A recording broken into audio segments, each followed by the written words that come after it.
Dans les sables brûlants de la Mecque, là où les hommes étaient jugés par leur sang, leur tribu et leur richesse, vivait un homme que personne ne regardait. Son nom était Bilal ibn Rabah.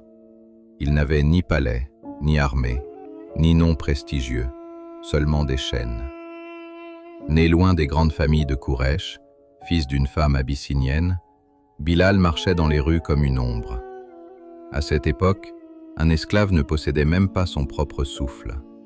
Sa douleur appartenait à son maître. Puis une voix apparut dans la Mecque, la voix de Muhammad. Une voix qui renversait les idoles invisibles des hommes avant celles de Pierre. Une voix qui disait que le pauvre vaut autant que le riche, que le noir vaut autant que le blanc, que devant Dieu, les cœurs sont plus lourds que les lignées. Alors Bilal écouta, et pour la première fois de sa vie, il se sentit humain.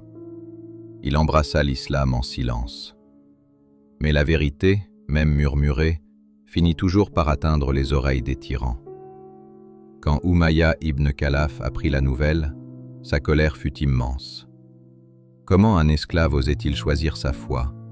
Comment un homme qu'on croyait brisé pouvait-il posséder une conviction plus forte que ses maîtres?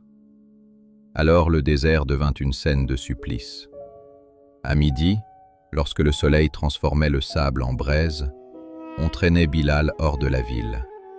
Son dos nu touchait une terre brûlante comme du feu vivant. Puis une pierre énorme était déposée sur sa poitrine.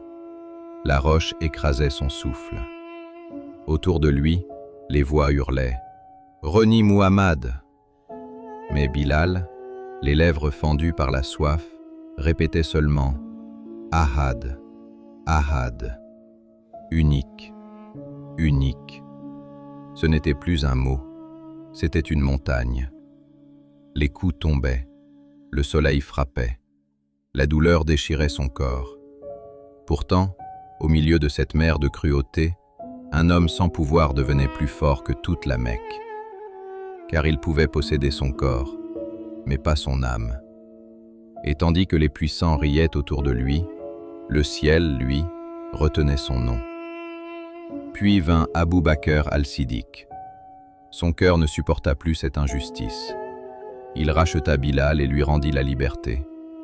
Mais la plus grande libération avait déjà eu lieu. Bilal était libre depuis le jour où il avait cessé d'adorer les hommes.